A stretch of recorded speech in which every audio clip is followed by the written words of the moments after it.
KP math में आपका स्वागत है। आज हम लोग पढ़ेंगे बोट्स एंड स्ट्रीम, नाव एवं धारा, धारा एवं नाव का पार्ट थर्ड देखेंगे। पार्ट थर्ड में हम लोग सीखेंगे, आज हम लोग पार्ट वन और पार्ट टू में थ्योरी देखे थे, कुछ थ्योरी प्लस में फॉर्मूला आपको सिखाए थे। आज हम लोग प्रश्न स्टार्ट करते हैं। तो पहला प्रश्न इस प्रकार है, ध्यान दीजिए।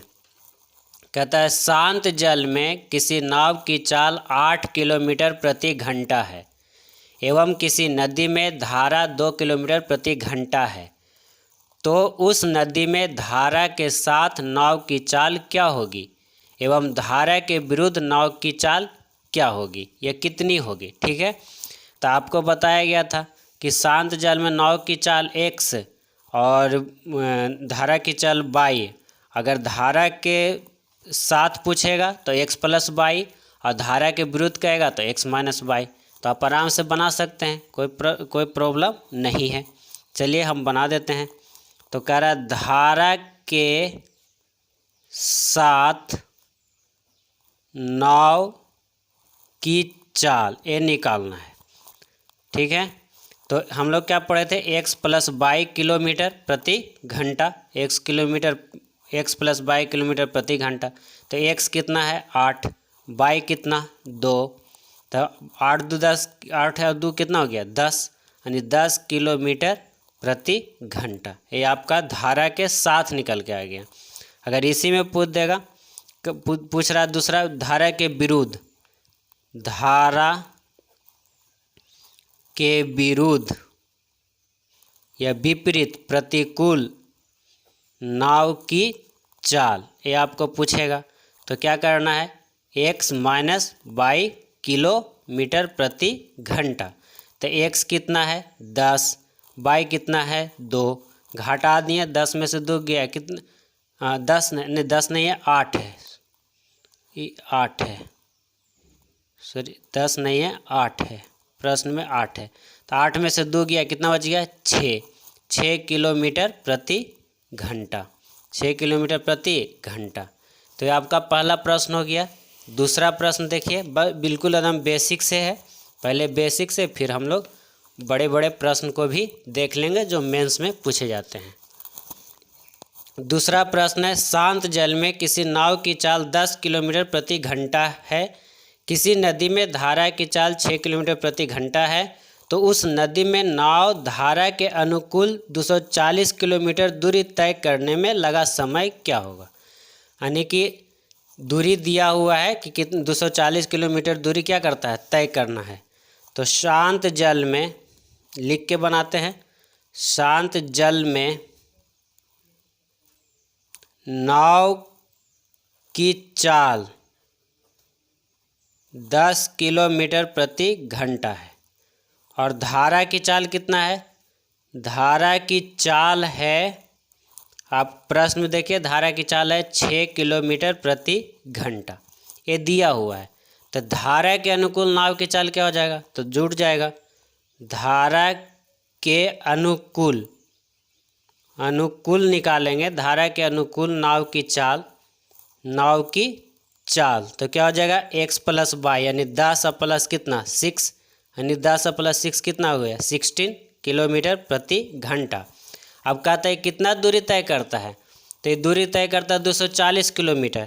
तो समय निकालना है, तो समय बराबर क्या जानते हैं, दूरी बटा में चाल, फार्मूला आपको पता है, दूरी बटा में चाल। तो दूरी कितना है प्रश्न में 240 किलोमीटर, तो 240 किलोमीटर दूरी हो गया और समय स्पीड कितना है, चाल कितना है, तो 16 किलोमीटर। 16 से भागा दे दीजिए, आप जैसे काटना है आप काट दीजिए। एक बार में काटना चाहते हैं तो एक बार में काटिए, आप काट टूट दीजिएगा तो आपको आंसर कितना आ जाएगा 15 घंटा आपको समय लगेगा। काट के बताना है तो 8 दूनी 16, 120 और काटिए तो 4, 60, 2, 30, 15, एकदम बेसिक से बच्चा की तरह काट कूट के बराबर कर दिए। अब काटना है तो एक वह भी आप काट दीजिए, कोई दिक्कत नहीं। 16 गुना 15 कीजिएगा तो आपका 240 आ जाएगा। अगला प्रश्न,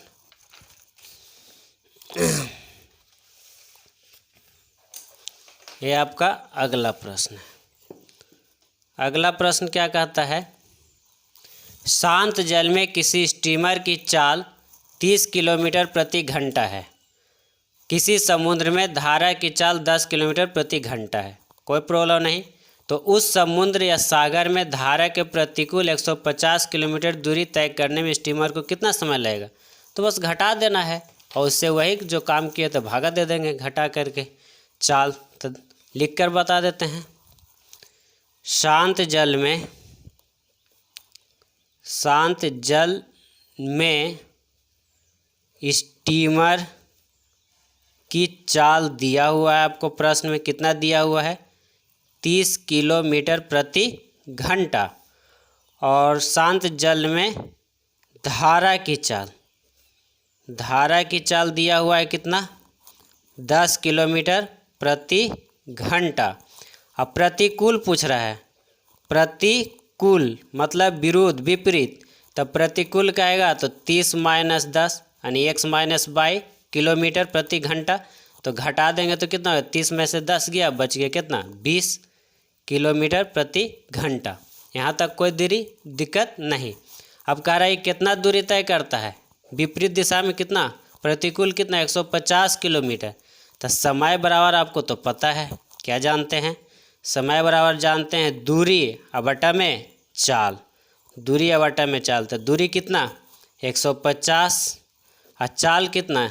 20। 0 0 कट गया, काटेंगे तो 7.5 यानी 7.1/2। या इसको आप जैसे लिखिएगा तो और लिख सकते हैं 7.5।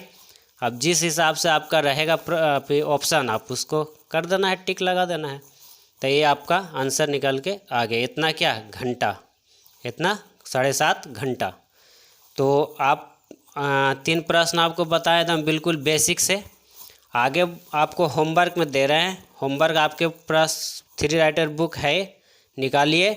क्वेश्चन नंबर 23, 9, 6 और 15। और साथ में एक क्वेश्चन और बनाइए, क्वेश्चन नंबर 22। ठीक है, प्रश्न नंबर 22 आप बनाइए। पेज नंबर आपको 430 पर ही मिल जाएगा 3 राइटर बुक में। ये प्रश्न है चूँकि मेंस का है तो हम पहले इसको लेके चलेंगे। अगर ई सीख जाते हैं तो समझिए सारा आपका चैप्टर ही ख़त्म हो गया। तो इसलिए इसको सबसे पहले इसको बताएंगे, इसलिए ताकि आप 2 बार 3 बार इस प्रश्न को क्या कीजिएगा? रिवीजन कीजिएगा, प्रैक्टिस कीजिएगा। इसलिए कल हम इसको सबसे पहले बताएंगे अगला वीडियो में, फिर ये बाकी 4 प्रश्न को सोल्व करेंगे। आप ये 4 प्रश्न सोल्व कीजिए, लास्ट में आप इसको कीजिए 22 को। अगर आपको 22 आपसे बन जाता है तो अच्छी बात है, नहीं बनता है तो कल हम लोग इसको सीख लेंगे। तो आज के लिए इतना ही। और बीपीएससी का आपका डेट आ गया है 8 मई 2022 को आपका एग्ज़ाम बीपीएससी लेने जा रहा है। ठीक है, तो इसके लिए आप तैयार रहिए। वीडियो को लाइक कीजिए, शेयर कीजिए और सब्सक्राइब कीजिए। धन्यवाद।